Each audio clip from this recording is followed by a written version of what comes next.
Why, hello there, ladies and gentlemen, boys and girls, children of all ages. My name is Mr. Dogboat333, and welcome to the Neue Wahlkampftor.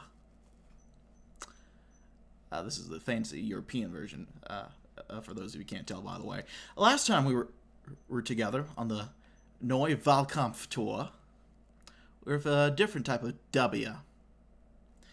George W. Bush. We opted into W. We hopped up against Robert Byrd, and we repeatedly ran. We won just by repeatedly reminding people that he was in the Klan. And then we lost a little after a bit of throwing. But what are we going to do now? Well, I mean, you can read. I'm guessing you read the title. You saw the thumbnail. You know what we're up to. We are hopping into Germany 2021, which is a mod that I also want to check out. I've wanted to check out for a while. I just have not had the time to. But now we are here, and we're going to check it out. This is a very technically complicated mod. It was probably the most technically advanced one that released for a while. I don't know if it still is the most technically complex, but it has to be up there, certainly. Let's disable the volume. So, Germany stands at a crossroads. For the last 16 years, it's been governed by the popular Angela Merkel, a figure some describe as patient, rational, and gravitational, larger than life. Others believe her to be a chancellor of standstill, responsible for the economic and cultural malaise in which the largest economy of Europe finds itself at the onset of the 2020s. After leading 4 cabinets, she is now preparing to step down, a historic milestone in the history of the Republic, as the federal election of 2021 is poised to be the first in which no incumbent chancellor will be defending their position. Not only that, it seems as though 3 parties might be able to lead the next government, with different characters vying to reform the country in their own image, to lead Germany into a decade of their own vision. All this happens as SARS-CoV-2 virus ravages the country, changing the lives of people around the world just like few crises of this century. Not only that, the cultural cleavage, the persistent development of a split in Western societies permeates Germany just as much. The number one issue for many cosmopolitanists is climate change and the transition to renewable energies, catapulting the Greens to the front of the political scene. On the other side, many blue-collar workers and rural traditionalists feel alienated, particularly in East Germany, culminating in the electoral success of the AfD. Anyone seeking to succeed Merkel will have to navigate this unique political moment between unity, justice, and freedom. So, this model was created by all these lovely people, with some inspiration from some other places. Go ahead and continue. Now, there are 3 playable countries at the start. I believe the mod developer is adding 3 countries, 3 parties that are playable, of CDU/CSU, the SPD, and the Greens. Today we're going to be playing as the SPD.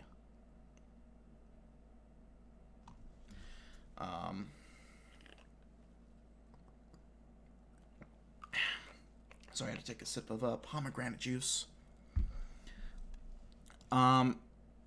This is the party that ended up, well, not winning. They were the largest party at the end of the actual 2021 elections. And we're going to be trying to do what they did, only better. So here we are, the Social Democratic Party of Germany. SPD, Social Democratic. The SPD is not just one of the major political parties in Germany, it is the oldest one that's still active. Since its establishment in 1875, the SPD has played a significant role in the country's political landscape. From the workers' movement, the establishment of the Weimar Republic, the resistance against Hitler, and the establishment of this iteration of the German state. Since the Second World War, it has provided 3 of the 8 chancellors of Germany. Since the defeat of Chancellor Schroeder against Merkel in 2005, though, the days of the party seem finally numbered. For the last 8 years, it had the thankless job of being the junior coalition partner of its CDU-CSU, eroding their identity, suffering disastrous defeat after disastrous defeat, all in the name of good governance instead of ideology. Indeed, the SPD has become somewhat of a laughingstock stock, especially since the Greens have overtaken them in the polls. A historic first. A lot of Social Democrats seek a return to a more leftist vision, as the rift between the party base and party elites grows deeper and wider. With how much the party is struggling and ailing, achieving not even 16% in the European elections of 2019, those who believe the tides can grow fewer and fewer. It will surely need a miracle for anyone to rise from the ashes, and despite the odds, forge a social democratic decade. Let's go ahead and hit continue. And here we go. We have two options. Well, in theory, we'd have two options. We can't play as Mutzenich. So, we are here with Olaf Scholz. You can nag about everything. You could sit in a corner and say, surely everything is going to end badly. But honestly, with that attitude, you can't govern a country. Here we are, Olaf Scholz from Hamburg, character mechanic of Merkelism. Olaf Scholz is the incumbent vice-chancellor and minister of finance of the SPD, serving the Rand coalition under Merkel, having an illustrious career since the Red-Green coalition, serving in several roles over 2 decades, most prominently mayor of Hamburg. He was known for a calm, technocratic demeanor, dubbed the Scholzomat, drawing comparisons to Merkel herself. Critics call him boring, admirers call him rational. Despite once being a firebrand leftist in his younger days, he has since become a leading voice of the moderate wing of the SPD. With his impressive resume and unwavering patience, he urgently has to renew the image of his ailing party, whilst utilizing his Merkel-esque attitude to rescue the Social Democrats from their identity in a historic low in polling. So this man's the current chancellor of Germany. How long that's going to last, I'm not sure, because the coalition that ended up taking control IRL is also starting to unravel a little bit. But we'll see what happens there. Olaf Scholz is as boring as his 3-syllabled name. He's a self-avowed technocrat embracing the name Scholzomat. He has Die Ruhe weg, meaning he's always calm. He's a small statue. Does that mean statue there? I'm not sure. A nondescript face, a bald head, and a small black briefcase. He thinks politics is fun, and in his free time, he enjoys reading scientific literature. Nonetheless, or because perhaps of that, he's the most likely choice to become chancellor or candidate of the SDP. It wasn't always like that. Born to a family of textile workers, growing up in Unserbruck in Hamburg, when he was 12, his career aspiration was chancellor. He entered the Jusos, the youth wing of the SPD, and became a leading voice in its far-left Stamokap wing. He quit the church. He held speeches against NATO, against capitalism, and against the social liberal coalition of the SPD and FDP. Even undertook several trips to East Germany, maintaining relationships with communist cadres of dictatorship. But due to opportunism, a change in attitude after reunification, or simply due to growing up, he quickly abandoned those tendencies when working as practitioner of labor law. He rose through the ranks of the SPD Hamburg, becoming MP in Gerhard Schroeder's landslide in 1898, vehemently defending the third-way neoliberal agenda of the Red-Green coalition, and becoming Schroeder's general secretary. In 2004, he quit 1 year before his boss lost the election. It wasn't long until newly elected Chancellor Angela Merkel saw his potential, giving him her Ministry of Labor for 2 years. Afterwards, his impressive resume made him mayor of Hamburg, giving the keys to the Senate of Germany's second biggest city from 2011 to 2018. His tenure was known for a big increase in housing construction, but also several scandals, including a botched response to the G20 summit of 2017 and a shady role during the Cum-Ex scandals of the prominent Warburg Bank. His leadership role in the party only increased when he became Minister of Finance and Vice-Chancellor in Merkel's unpopular Third Grand Coalition. Since Schroeder's defeat in 2005, the trajectory of his party led downwards, coinciding with a general trend of an identity crisis within European social democracy. The SPD reached a low of 20% in the elections of 2017, and after entering another unpopular coalition anyways, now bled to third place, behind the Greens. Internal disagreements ultimately made party chair Andrea Nahle's quitter plays, leaving power vacuum in the ailing oldest party of Germany. Olaf Scholz is now perceived as a leader of its moderate wing. With his unwavering loyalty and rationality, he needs to give a new shine to the SPD. Meanwhile, if he can cleverly utilize his Merkel-esque technocratic brand, he could become her successor after all. laying the foundations of an unlikely social democratic decade. Well, let's see, huh? So, we have a proportional Bundestag system. It is not like the Electoral College. Needless to say,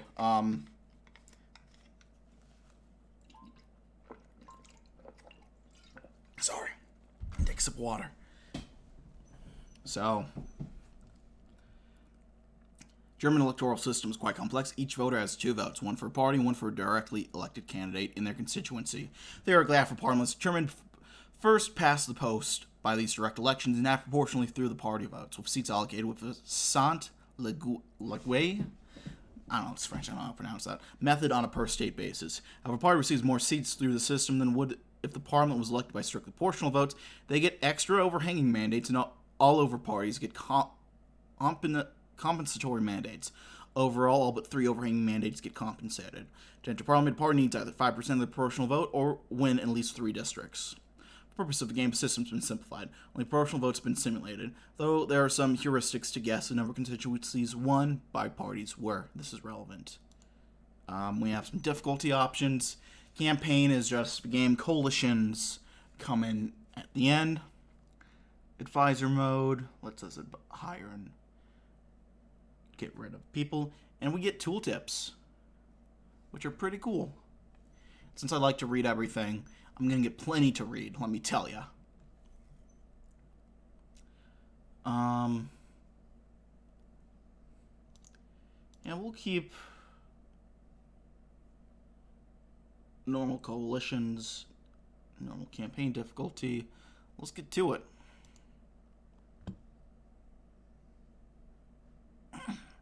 First off, let's take a look. We cannot take a look at the electoral map, but we can go ahead and check out campaign headquarters.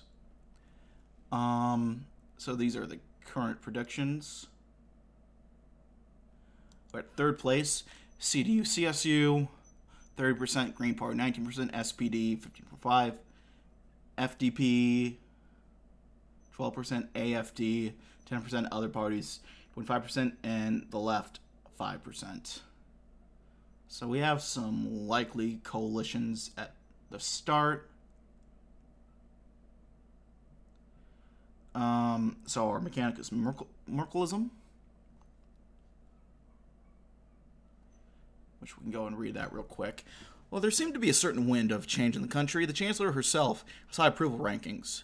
Your demeanor has sometimes been compared to that of your boss. Maybe emulating your style of composure and patience can open up new opportunities. Maybe. Let's go ahead and hire some guys. Let's go ahead. We got a lot of options. Let's start off with Lars Klingbeil.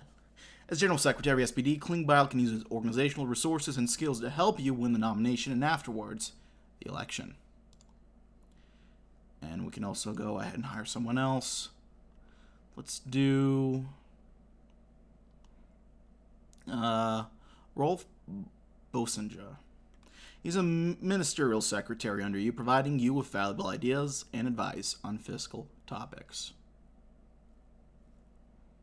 Let's do it. There's a tutorial. I don't think we need it. Let's go back. August 2019. It's more than 2 years until the federal election. In the European elections 2018, the SPD suffered disastrous losses. This prompted party chair Andrea Nahles to resign.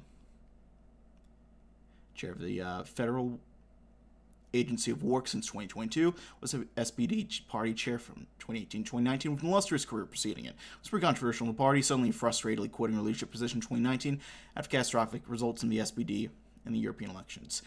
To resolve this power vacuum, the party members are to vote for your new party leadership team. While you declined at first, you've now decided to jump in after all, as no other major politicians of your kind are running. The only other question is, who will you choose as your co-candidate in this leadership race? My wife, Ernst, is my best friend and closest advisor. Of course, I couldn't run with her, but she tells me there's this ambitious, widely respected parliamentarian from Brandenburg called Clara Gavitz. She'd be a loyal companion and a good choice for the party, especially in the East. Clark Lewitz is a moderate Social Democratic member and state MP in Brandenburg from 2004 to 2019. Became Minister of Construction and Urban Development in 2021. Is known for outspoken support of parity laws and feminism. Get some advice.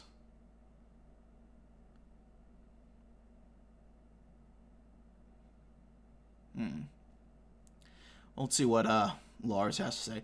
I want to stay nominally neutral in this contest, but Clara Gavit seems like a very capable woman. Let's do it. Hello? Oh, god damn it. Oh, we gotta refresh. Disable the volume. Yep. Good thing we don't have to read all that shit all over again.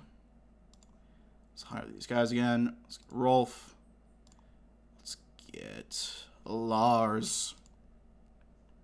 Let's go back. Put Ernst. There we go. Clara is stoked to run with you for leadership. She's uncontroversial but eloquent and has a similar political pitch to yours, with an East German flair. Minister President Dietmar Vodka of Brandenburg applauds your choice, and she gets a decent reception from your female colleagues. This guy, SPD Minister President, Brandenburg since 2013, governs a state in red coalitions in a Kenya coalition. Grew up on an East German farm and is almost 2 meters tall. If I knew the metric system, I'd probably be impressed by that. But I don't. Could check the map. There's the map. So, starting off, we don't have anywhere that we're really ahead in. Second place in Saarland.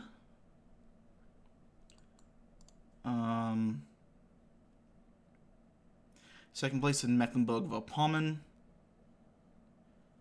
And that's really about it. Back to the game. The race takes shape as Kevin Kerner orchestrates a leftist top candidacy, consisting of Saskia Esken and Norbert Walter Borjans.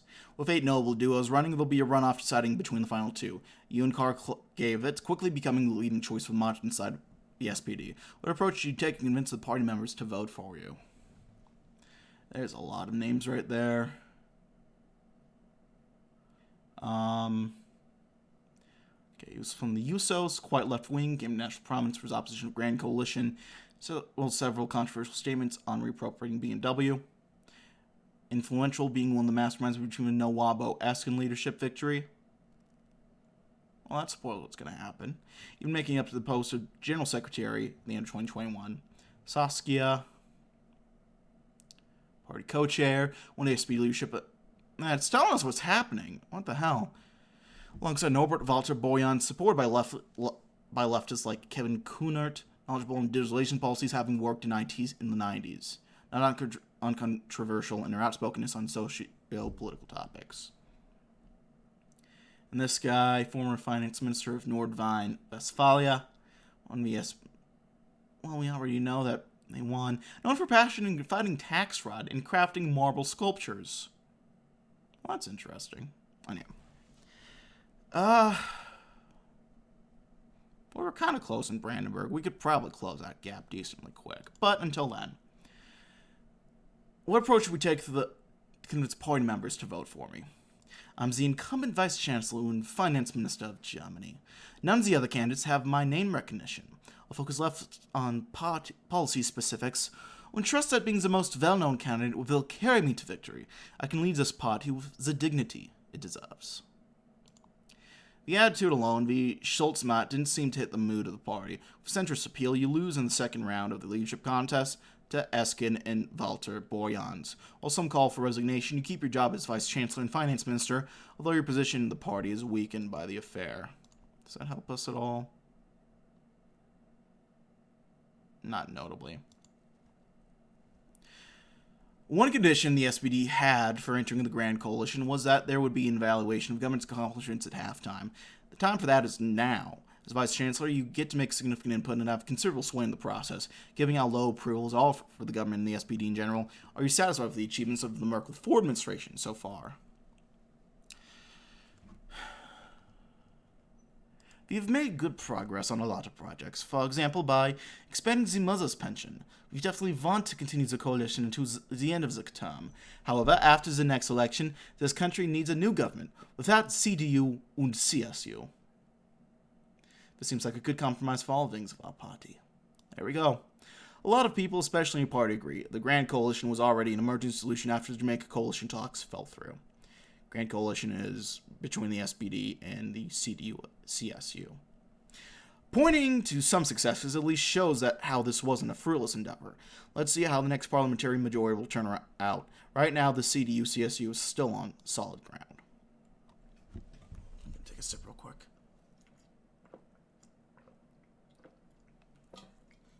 It's a bit more than a sip of water, but that's all right.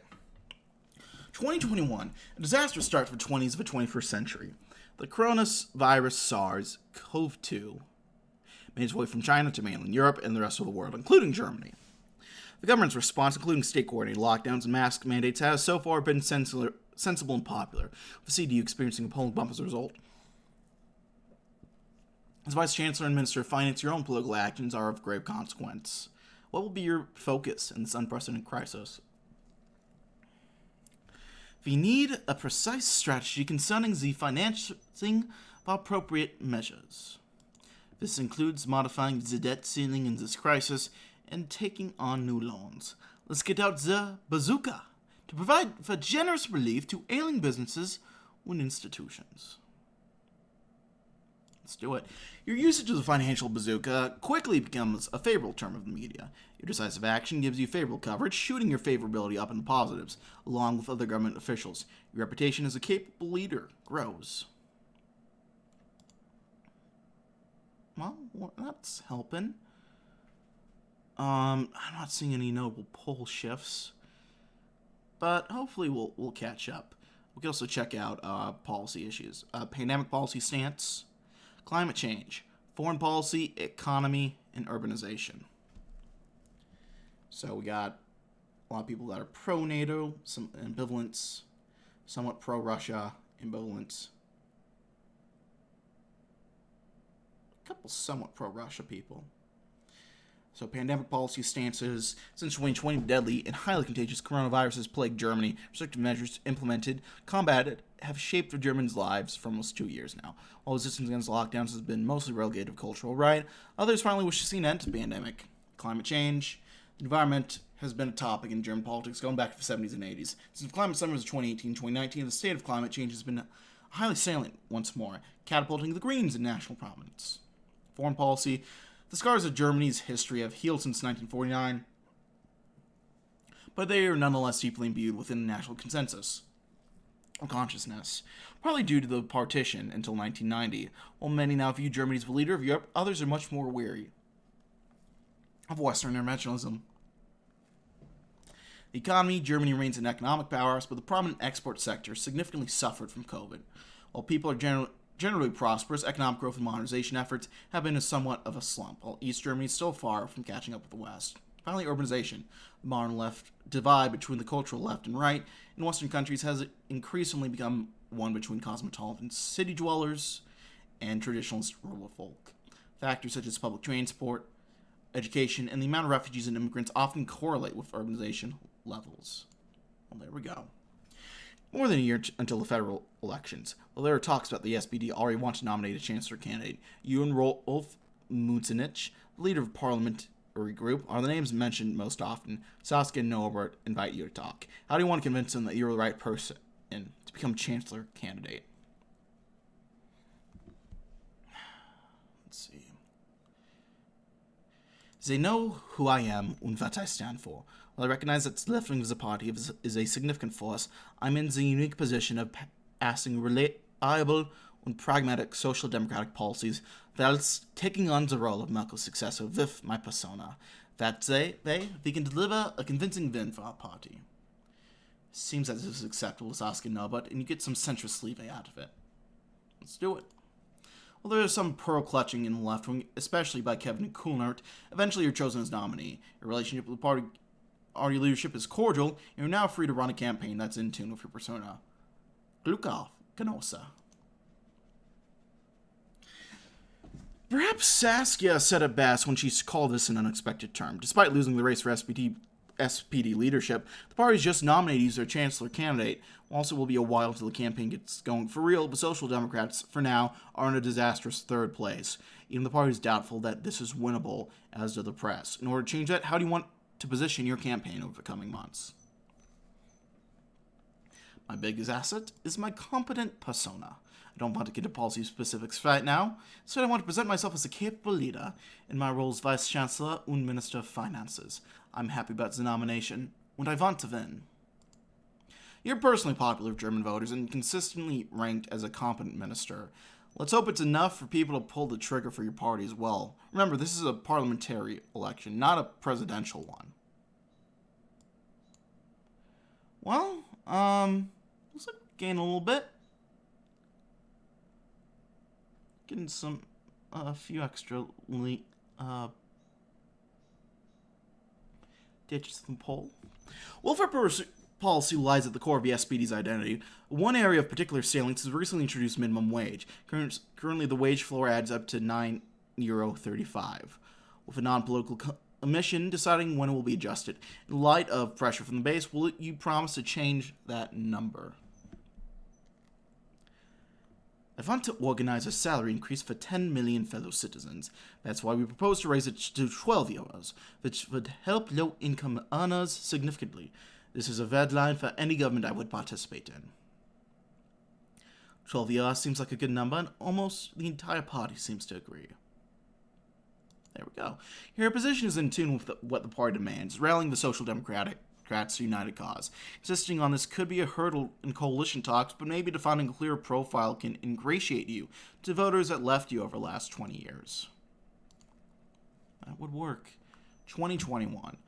The disastrous year of 2020 is over. Case numbers for COVID-19 are slowly subsiding, and concerns with the existing restrictions start to rise. Several state governments have started to cautiously open up the economy, as well as the private and cultural lives. As Vice Chancellor and Ministry of Finances, your rhetoric on the pandemic holds quite a lot of sway. I want to use this as an opportunity to attack Leschetz, the party leader of the CDU. His proposed bridge lockdown is confusing and goes against what the rest of the states are doing. The propositions agreed upon at the federal state conference should be complied with by everyone. Proposed by Armin Laschet, the goal is to generally open up, but after short-term, harsh lockdown in April to bridge the time until more people are vaccinated, more tests are available. Okay. Many agree that he didn't handle the pandemic in a good way in the past few weeks, especially your highly regarded colleague, Karl Lauterbach. Marcus Soder defends him and publicly complains about your smurfy grin. I don't know how he could do that. That's charming as hell. But people like when he shows some humanity or otherwise stern expression. Meanwhile, the Greens are enjoying a surge, though largely at the expense of the CSU.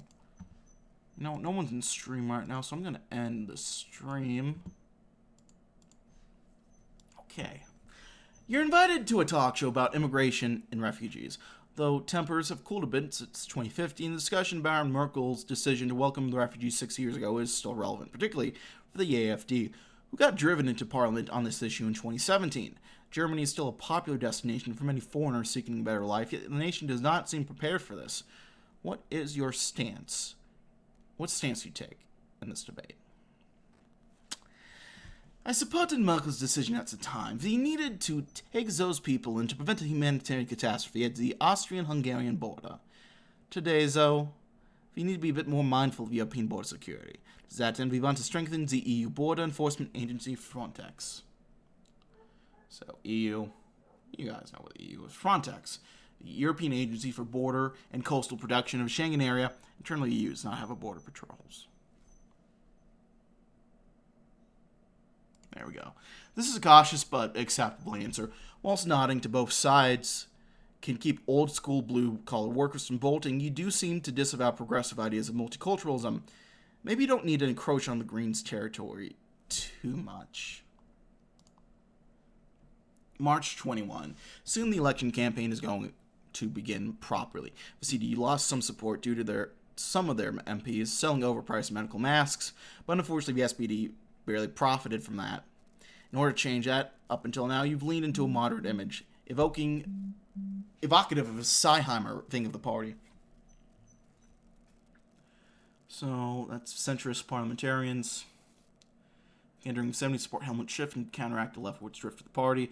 Supported Schroeder's neoliberal Agenda 2010. Called itself undogmatic and pragmatic, predominant wing of the party for the last 20 years up until 2018.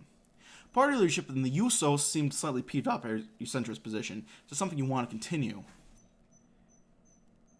Or the Young Socialist, the Young Socialist youth organization of the SPD, noticeably more left-wing than the National Party, has gained an influence over the last few years while being led by prominent Kevin Kunert.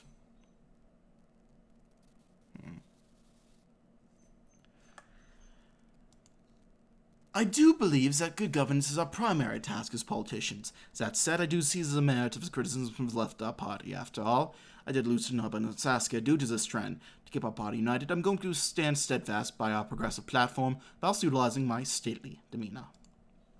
Norbert and Saskia appreciate your candor, and while some do notice a certain pivot after public criticisms from the leftist ranks, you do seem to get the best out of both worlds with this one. Your calm, rational demeanor fits you nicely, while your honest loyalty to social democratic policies keeps the party united for this election. There we go. Well, we're starting to gain. We are tied for first in Brandenburg. They still let us out a little bit. We're even ahead in Saarland. It's beautiful. I'm going to turn the lights off in my room real quick. I'm not going too far away, but there we go. One salient issue is the topic of pensions, particularly in light of Germany's changing demographics. Currently, pensions are distributed from unfinanced by the current working populace. However, because the number of retirees seems to grow faster than the workforce, this system is thought to be unsustainable. How do you want to address this problem? It's clear that the current system is unsafe. We should build on a public pension system, reform the Reichstag system, and refrain from raising the pension age any further than 67. We also need to introduce a higher state-provided minimum pension to fight old age poverty. What's a Reichstag system? State encouraged private pension system named after the former Minister of Labor, Walter Reichstag, aimed at low-income workers who may get tax refunds on privately saved-up money. What we got here? Classic SPD talking point. This is where we have a leg up on our opponents. There we go. This is a good social democratic answer that will motivate your base. There's been a lot of worry among older Genossen and the USOs concerning this issue, with this being a welcome return to classic SPD doctrine. It's not the usual conservative critiques, but maybe strengthening your profile is worth it. There we go. Our Merkelism went up. We are now compared to the Chancellor. So have a harmonious campaign. It's all coming together. An unlikely red-green coalition.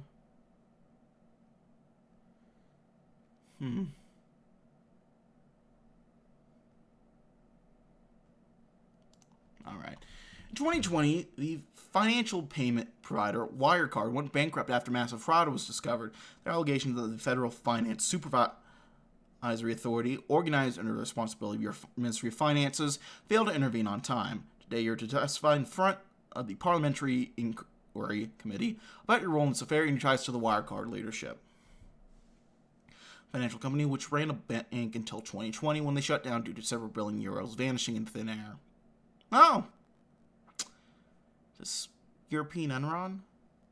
The regulatory organization under Minister of Finance's Olaf Scholz was heavily criticized for lack of action despite being informed about the inconsistencies. We'll fight back against the allegations. It's a complete fairy tale that the Finance Ministry protected Wirecard. We did our job just fine. Nobody could have foreseen this massive fraud. This one time raising your voice to fight back seems like the right call. The party stands by you. Let's hope the committee doesn't find anything compromising. There's no open question about some emails you sent from a private address. It's always the emails, isn't it? Uh-oh. Hillary, is that you?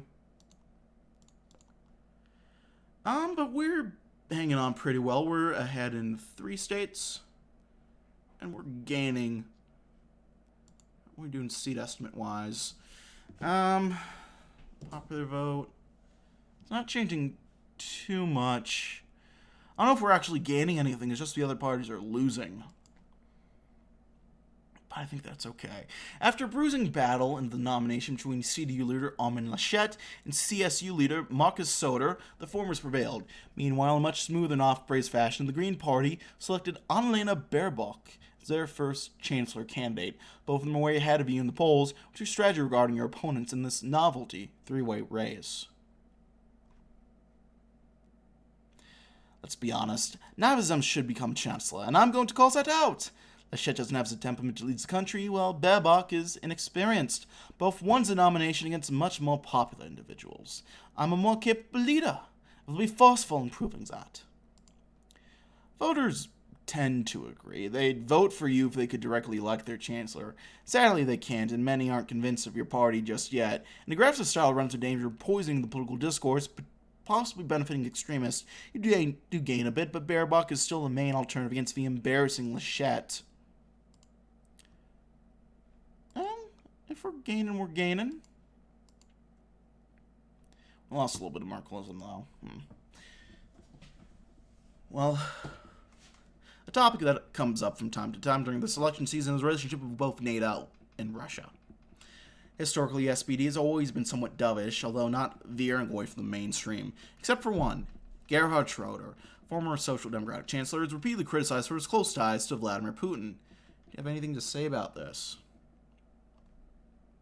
Old Schroeder, former German Chancellor, 16 years of Chancellor, ended 16 years of Chancellor Kohl, enacted neoliberal policies in a red-green coalition. Succeeded in snap election in 2005 by Angela Merkel. Afterwards, he's been involved with Russian companies and is a personal friend of Vladimir Putin. To this day. Uh-oh. That's a little awkward. But Schroeder's not an active politician anymore, and he's free to do whatever he wants. We're committed to strong lines, but we also have business interests regarding Russia. For example, the Nord Stream 2 pipeline that will open next year. It's very important for our energy supply. Surely nothing is going to happen between now and then that will prevent that from opening. Nothing at all. Why would you even imply that? East German states like this stance, though for some others this is too friendly towards Russia. Nord Stream 2 is loudly criticized by the Greens. They've seemingly moved rightwards. As criticism of Putin still increases in 2014, don't die on that hill. Out of the way for now, foreign policy isn't that big of an issue. I think we gained a little bit. The mood and the campaign is resigned. That's not nice.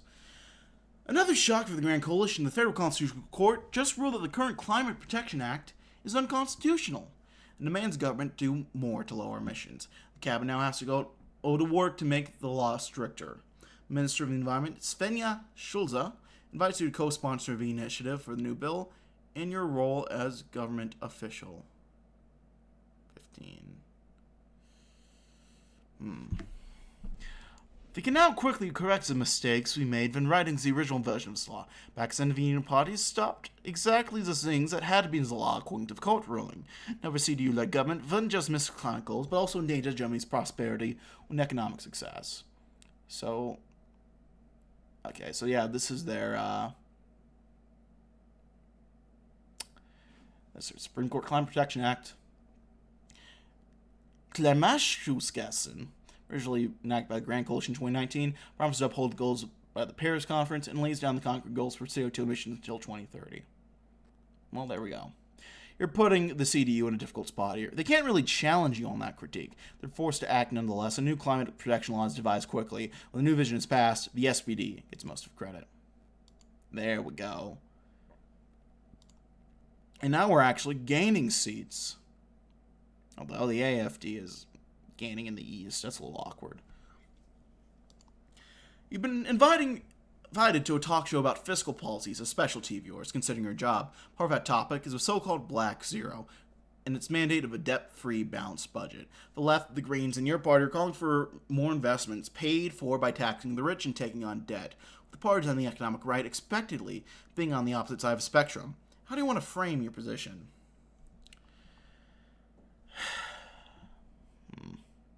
There need to be some corrections with our taxation system.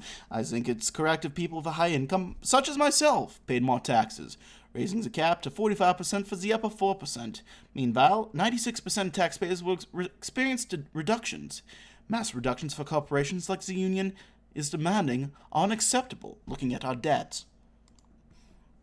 Questions like these are truly up your alley. Though people aren't exactly listening to your numbers, your answer is a well-rounded one that appeals to the broader masses. Proposals like these might extend your personal popularity to the image of your party as a whole. Now that's what I'm talking about. Any updated seats? Nope. Oh well.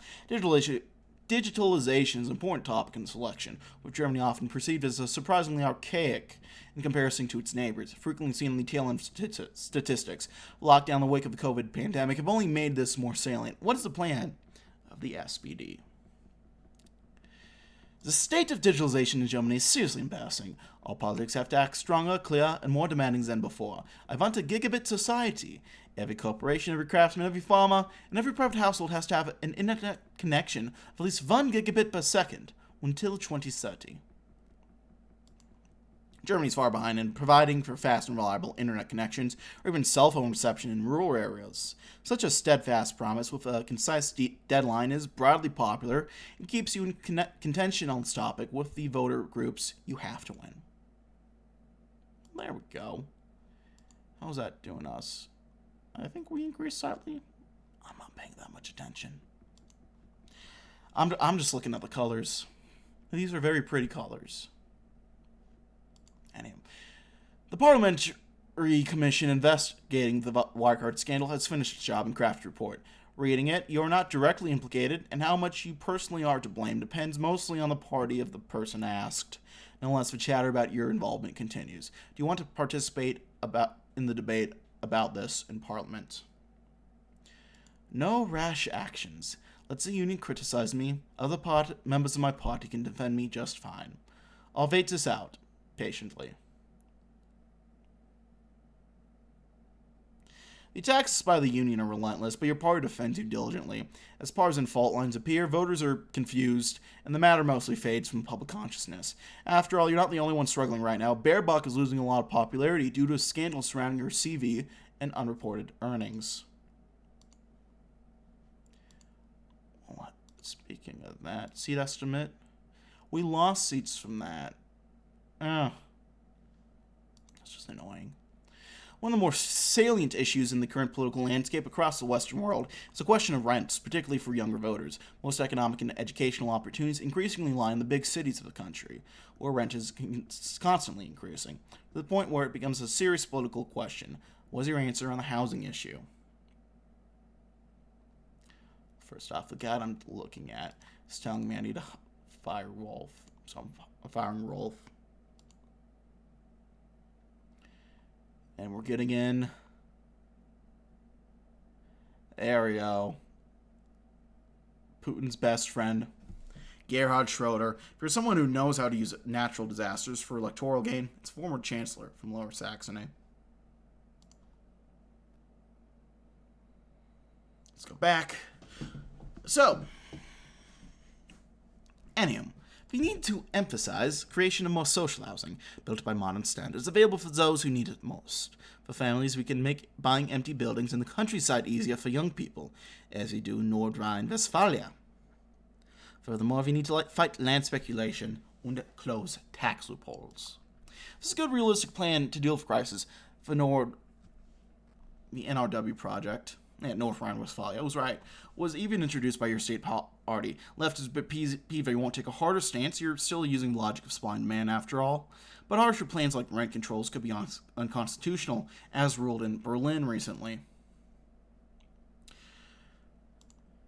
Is that helping us at all? Are we getting any seats from that? It doesn't look like it. We're getting percentage-wise, I think. So, hopefully it'll balance itself out eventually. Since 2005, longtime unemployed people in Germany get money from the state at the subsistence level, the so-called Hartz IV. However, they receive sanctions if they're not actively looking for a job. Many people are unhappy with the system, especially the left. with the SPD being the one who introduced this under Chancellor Schroeder. It's a major factor of your neoliberal reputation. You want to break with the system. Hartz-IV has to be replaced by a grand program we call Citizens' Money. The system will be recentered around consequent help and motivation for the long-term unemployed, with senseless and undignified sanctions abolished, flanked by other proposals like the guaranteed child allowance. Finally, the SPD is ready to move on from the Hartz-IV system. This has been a red line for many leftist voters who might give a second look to you now. They might still be peeved about lack of concrete numbers, but overall the party platform on social services is its most progressive since the start of millennia.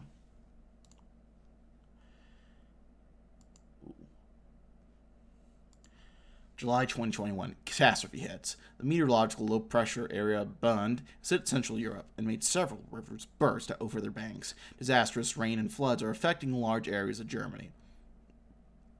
Other politicians like Laschet are traveling to the affected areas. In your current role, do you see it appropriate to go as well? Just visiting these areas is not enough.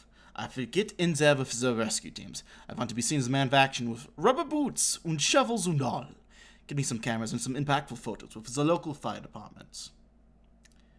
In 2002, SPD Chancellor Schroeder allegedly won re-election due to media coverage of him strutting around in rubber boots during the flooding of the river Elbe. Well, there we go. It's a gutsy move, but as Schroeder actually joins you on the campaign trail, nostalgic 2002 voters associate you as a man of action and responsibility, much different from Laschet, who's pictured boyishly laughing while visiting the affected areas, and Baerbock, still reeling from a plagiarism scandal, nowhere to be seen. I'm sure it was very funny. God, I remember reading, I think I saw this on TLDR News live as it was happening. It was just like, dude. Shit. Hochwasser all over again. There we go.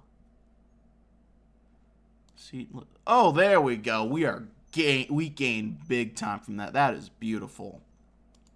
Whew.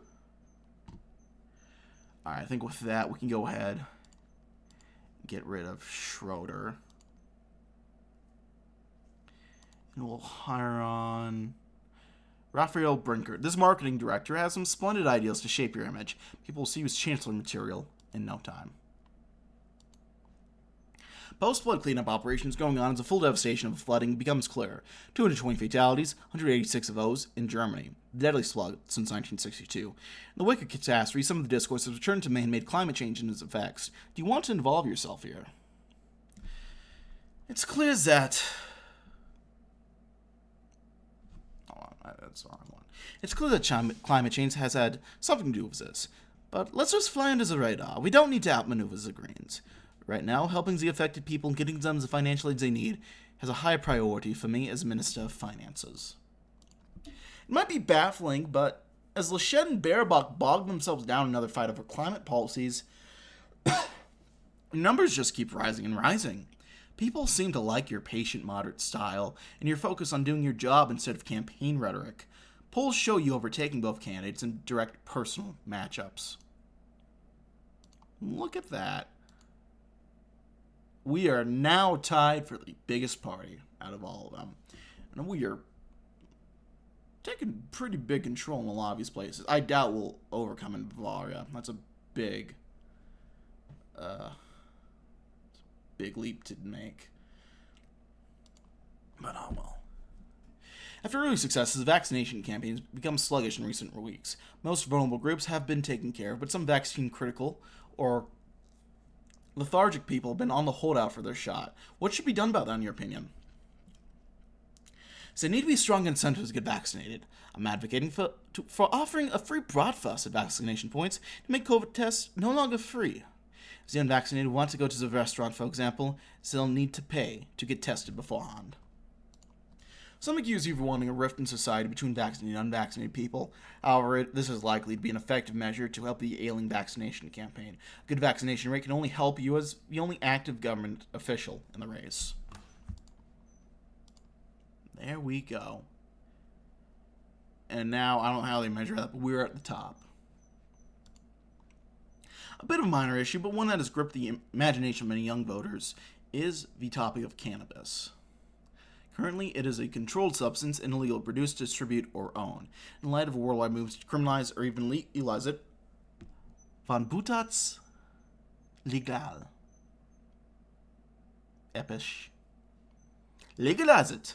The effort of permitting the controlled distribution of cannabis through regulated sales and licensed shops. We do need projects to prevent drug abuse and youth protection, though, financed through consumption taxes, as well as a legal framework around marijuana usage. Legalization is widely debated in your party, but it seems most cautiously favor it. You risk alienating moderate voters, but some, hopefully, social issues aren't the deciding factor of this election. You have something to show to young people who are expecting to turn out more this election, which could help competing with the Greens.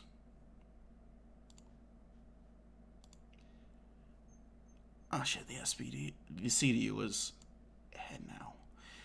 Well, it seems you've really brought about a small miracle. When you were nominated as Chancellor candidate almost a year ago, your campaign seemed hopeless. Now, after several opponents, the SPD's position in the polls has improved significantly, but both the Greens and CDU struggle.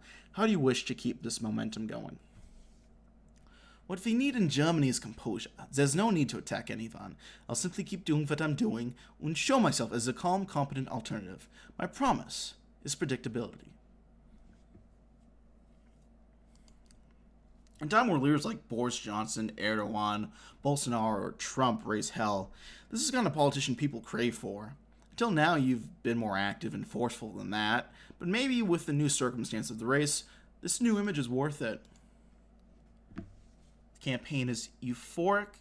We only have a somewhat united campaign now. We're frequently compared with Chancellor, though. There we go. Number 26.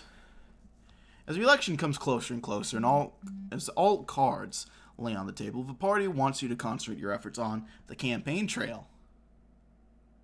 Good game. And embark on a Scholz Will Tackle It tour. Where would you like to start the first event of 7 big-time stops all over Germany? There's one Genosa who's just as popular as me, Stefan Wahl, President Minister of Lower Saxony. My former home state has a lot of electoral potential with a broad array of voters. Let's be of him in the university city of Göttingen. So, he is the SPD president of Lower Saxony, former mayor of Hanover, governor of the Greens and CDU at different points. Quite well regarded and was considered a possible candidate for leadership on the national level, though he has declined every possible opportunity. Stefan is indeed a major carrier of sympathy, popular in your party with his constituents. In front of 2,000 citizens of varying ages, he set out a progressive policy regime on climate, housing, and minimum wage. Since Lower Saxony has also had its local election 2 weeks before the big date, your appearance is much appreciated. Euphoric, somewhat united campaign. We are 24% ahead right now. 200 seats. Mein Gott. Wait, I gotta check. No, that's about. Jesus, look at all that red. Oh, that makes me excited. We're even catching up in Bavaria. Oh, mein Gott. Defining social issues, the question of abortion. Currently, criminal law 218 disallows abortions generally, but decriminalizing them in case of rape or pregnancies under 12 weeks old. Additionally, 219A establishes an ad ban for doctors offering abortions. You're asked for your stance on this controversial topic. First off, let's go ahead to headquarters. Let's get rid of Lars. Sorry, Lars. I'm going to go ahead and get Stefan Weil. Of course, Weil will help you in Lower Saxony, but he also has some tips about looking as competent as the outgoing chancellor. There we go. Well, Code 218 is a settled compromise from our societal discussions. We are for striking the 219A ad ban. Women who are deciding on an abortion need unrestricted access to information. We also need to train more doctors and prevent pressures from abortion opponents in front of clinics. Abortion has been very salient before, but the SPD always stood on the progressive side of the issue, and you seem to affirm this. Your work in the coalition can be credited with small reforms of 219A 2 years ago, and building on this gives you credibility with women's groups without derailing the campaign. There we go. Seat estimates, still 200. Not bad. There are 7 parties poised to enter parliament, and none have ever won an absolute majority since Adenauer in 57. As such, it is basically a guarantee that there will be a governing coalition after elections. You're asked ad nauseum, who would you enter a coalition with?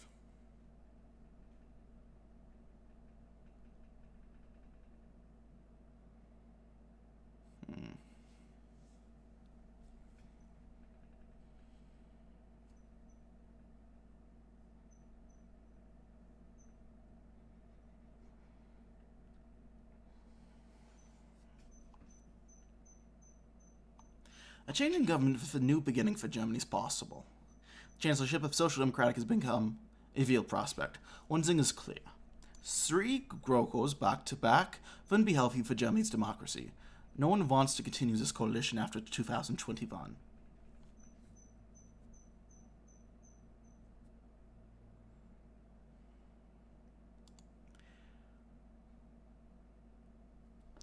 While he dodged a topic regarding a government participation of Die Linke, disavowing a new GroKo is a popular move, especially since it's not even clear the SPD and Union will have a majority together. Hopefully they'll be able to negotiate a better alternative after the election. Well, campaign headquarters euphoric, campaign statuses somewhat just united what? And people think we're the second coming of Angela Merkel. Somewhat of a tradition for political candidates to engage in BSC magazine's Interview Without Words, where a certain number of questions is to be answered using only gestures, props, and facial expressions. Caption photography. When it is certain to be a high-profile event, you're asked, how much will you miss Angela Merkel? Well, there's really only one answer. The Merkel-Router. Pictures of you doing the famous gesture ruminate through the media landscape. The photo op just spells it out straightforwardly. You are the true Merkel candidate. Yeah. You even get the polls to back it up. Your favorite rivals only hers, and a great number of people regard you as the person best equipped to take over this esteemed profession. They know you. Look at that. Holy shit. September 2021. Pictures of a disastrous retreat of NATO forces from Afghanistan go around the globe. Many loyal locals are left behind as the Taliban are poised to make a comeback. The government is sharply criticized for its botched evacuation. What do you want to emphasize in this situation? I'm going to be clear. The government is acting together here. For such a serious matter, you shouldn't throw around unfounded allegations. About the Foreign Ministry that Armin Laschet does. The Ministries of the Interior, Defense, and the Foreign Ministry are closely cooperating, and I abhor the attempts to slander this cooperation. There's a strong and integrous answer to CDU criticism. The unified SPD puts up a good front as a sensible coalition partner, considering the circumstances. Still, while he blunt the impact, the only one who really gets to gain from such a crisis is Annalena Baerbock. I mean, can we really say that she's doing that? You know what? She needs all the help she can get. I remember all the issues she was having around this time. Uh-oh. This might be a September surprise. Both your Ministry of Finances and the Ministry of Justice, led by SPD colleagues Christine Lambrecht, have just been raided by the police. The warrants from the police department of Onzerbroek, your own place of birth, is about an alleged cover-up by the FIU concerning failures in pursuing money laundering. You're promptly criticized for not having your own house in order. Wolfgang just told me, of course, the prosecutor is a CDU member, but life elixir of conservatives was always the strings with which they paved the way for lobbyists into government. Nothing is holy for the party with a C in its name. This right here is a serious case of instrumentalizing our judicial organs, and I'm going to hit back hard. Very unusual outburst from you. You mirror the words of Nawabo. While members of the opposing parties join in condemning you for your defensiveness, the media can't ignore the allegations of violations against judicial independence, especially since the SPD stand united by your side. By taking the bull by its horns, you reoriented the debate towards the CDU. There we go. What are we doing? See, we got 20%. I mean, we're winning. We might even win Bavaria. Holy shit. Official TV debates are a relatively recent phenomenon in Germany, only being consistently organized since 2002. Now, for the first time in German history, there will be a three-way debate, a so-called trial. You, Annalena Baerbock, and Armin Laschet are all invited. What's going to be your strategy? If I bow down to baseless slander, I have the personality and the temper to become chancellor. Let's present ourselves as a stately and ready to take over the next era of German politics. Such an approach is very fitting with your persona, and is one that the public liked with Angela Merkel. Well, you seem just as dignified or boring and drab. Let's hope the German people are one a statesman instead of a rabble-rouser.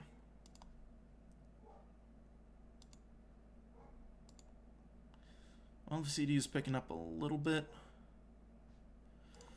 Instead of resorting to a negative tone, you've decided to present yourself as calm and collected without explicitly focusing on an opponent. This is your usual go-to, but there are several avenues you could take. What do you want to emphasize? My focus will be solidarity, the tendency of disintegration of our societies into polarized camps that don't trust each other. That's the opposite of what we need in Germany. We need more cohesion, not less. Our politics have to serve everyone, even those who fear the coming change. Only if we are united, we can solve the biggest problems of our time. Not a bad idea. Many Germans worry about the polarization of society, and this is a topic close to your brain and heart. While a bit light on details, you seem caring and empathetic, while the shit sticks out as angry and offended. Overall, you're holding edge in most polls, with Baerbock's plea for change not far behind. Well, see change. We are way ahead in Saarland. That is beautiful. Along with a trail, another TV debate is commonly held among surrogates of smaller parties, the so-called Vierkampf. While the Greens have seemingly eclipsed the other Bundestag parties, it's Janine Wissler of Die Linke, Christian Linde of the Freie Demokratische Partei, Alice Weidel of the Alternative for Deutschland, and Alexander Dobrindt of I forget the German CSU, Bavarian CDU. The smaller sister of the Union, debating about the issues of the day. Real quick, I'm going to turn on the benefit checker. Someone messaged me on Discord, but now's not the time.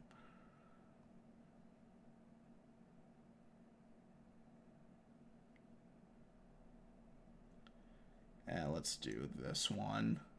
Why not? Let's see who comes out on top. It won't change much either way. You'd be surprised, but not many people watched the debate, but for those who did, it's agreed that Wissler made some good points about wealth inequality and social justice. This could prove decisive for Die Linke to enter the Bundestag once again, considering the polling.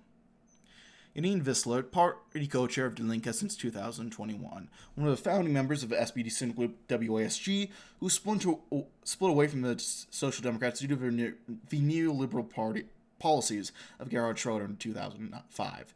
They then merged with the PDS to become Die Linke, the left, in 2007.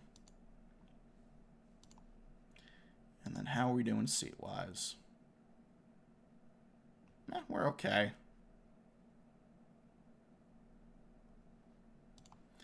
26th of September is just around the corner. It's been quite the eventful campaign. You were the first candidate to announce, but the last to really make a splash. After your dramatic surge after the floods. Well, that's an insensitive joke, but it's kind of funny, so I'm not going to give him too much shit. To accomplish a historic victory, which political ally do you wish to campaign with? Saskia Esken and Norbert Walter Borjans may have been my opponents, but they proved real leadership when they made me chancellor candidate nonetheless. I'm not going to disappoint them. They'll be taking the attack to Laschet's home state of North Rhine-Westphalia, a traditional SPD stronghold, and shows the unity of the Social Democrats.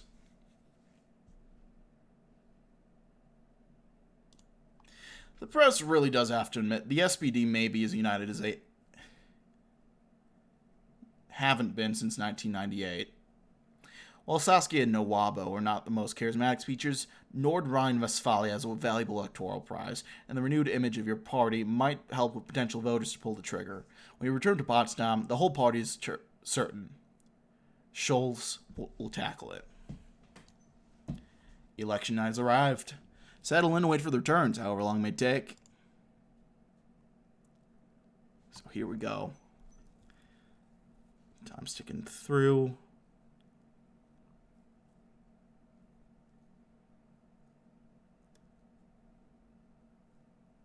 Okay, 9%. 8.5%. Still gains.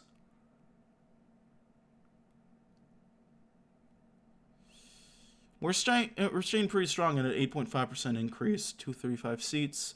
Losing a little bit.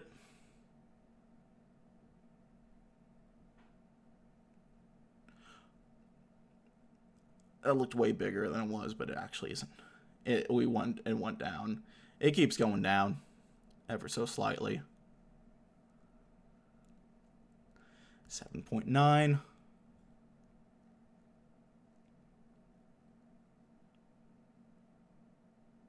Oh, that's it. Well, 228 to 141 to 162 to 96 to 94 to 47. So we could do traffic light, red, red, green, or grand.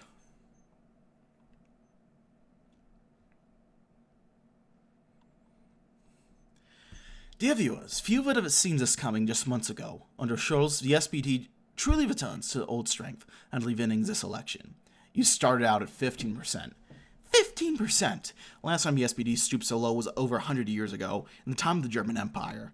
The last few days have shown your unlikely surge to be unstoppable, as you clearly show the world that Germany needs with social democrats. It needs a force to fight for the little man, to fight poverty and provide an affordable, fair, and just life to every citizen of this great country. The party's in ecstasy. As the first results come in, it's clear you haven't disappointed them. Under your leadership, the SPD has reached its highest vote share since '05, a massive feat considering the changing landscape. The whole party's glad that, despite some misgivings, you were made the candidate. Who else if not Olaf? Now you just have to jump one last hurdle, the coalition talks, to form a modernizing majority and bring society back together. Only then can you ascend from vice-chancellor to chancellor, but that should be a little more than a formality. As you look up to the night sky, seeing a small moment of calm refuge from the celebrations, you notice a small melody whistling through the wind. It's Willy Brandt, peeking down from the heavens, playing the International on a mandolin. In other news, the SSW, the party of a Danish minority, has won a seat for the first time since 1949.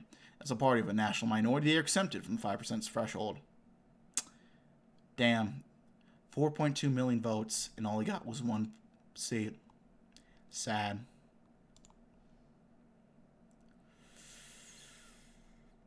I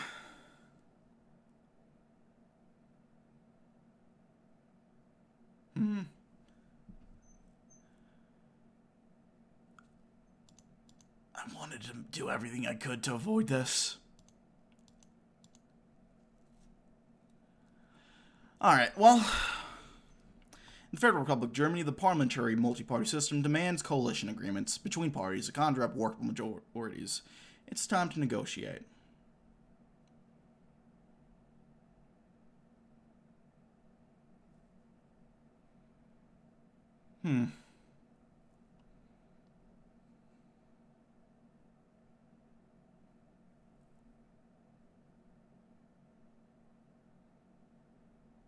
Fuck it. Yo, we got it. I can look at the party distributions. There we go. It was clear to you, this country needs serious reform. The neoliberal course of the FPD, the antiquated policies of the Union, and the fascist menace re-entering Parliament. There's only one option for a new beginning, a coalition with the left. You'd think they didn't have a lot of leverage due to the middling performance, but with their steadfast, non-interventionist foreign policy, the coalition was quite tough. Most days of several months you've taken to negotiate were spent on that topic, whilst the others forged an unabashedly leftist policy regime consisting of the abolishment of Hartz IV, the reintroduction of a wealth tax, a federal rent moratorium, minimum wage of €12.50, a unitary health insurance program, and a complete rethinking of the economic consensus, particularly ecologically. In the end, you did it. You got the left to acknowledge the current state of NATO membership, shelving most discussions of foreign policy until it's relevant. This might be a worse fate, actually, now that I think about it. But finally, the influence of the parliamentarian left in your party has reached its peak, with a lot of USOs entering the parliament, determined to make the most of a coalition. The CDU, CSU, and FDP have already put up the red-baiting barricades, prepared to obstruct and sue wherever possible. And with your own moderate wings unnerved, you have a lot of work to do. Scholz one will be a difficult test of your political ability. But for now, congrats, Olaf. Little did the little boy from Unserbrook know that his dream of becoming chancellor was to become a reality. For your ascension from vice-chancellor to chancellor, you step right into the footsteps of Willy Brandt, and with his advice, you're to govern this country. Merkel has left you a country with a strong foundation, but many challenges to overcome. She is on to something, solving crisis with patience and prudence. But you also know you have to take different priorities. After dealing with the remainder of the COVID pandemic, you need to set your sights to quickly turn the ship around on the climate crisis and the rifts dividing society, like wealth inequality, not to mention any foreign policy challenges that might arise. You've reinvigorated your party, you've risen from the ashes, you have become Germany's 9th head of government. Use this momentum, reform the country, and lead it on a good path, and despite all odds, you have a chance to forge a social democratic decade. Beautiful. Let's look at closest states. Thuringia was very close, actually. From there, Saxony-Anhalt, also decently close. Baden-Württemberg, about a 3% difference there. The AfD, we were kind of close to overcoming them. Nice SPD, Saarland, yeah. CDU, Var is the only place that didn't go us. Hamburg was pretty close for the Greens. FDP, Baden-Württemberg, AfD, Thuringia, Die Linke, Berlin. That actually makes sense. Highest other percents, Bavaria. There we go. Well, looking at results, did a little better than CDU. In our timeline, the Greens did a little bit better as well. So did just about everyone except Die Linke. There we go. Extra reading. Ooh, interviews without words. Check this out real quick.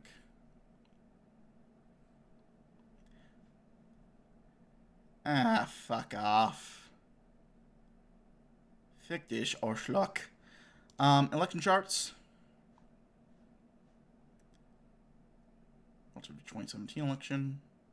Gains and losses. CDU loses big time. The Linke loses a little bit. The AfD lost a little bit.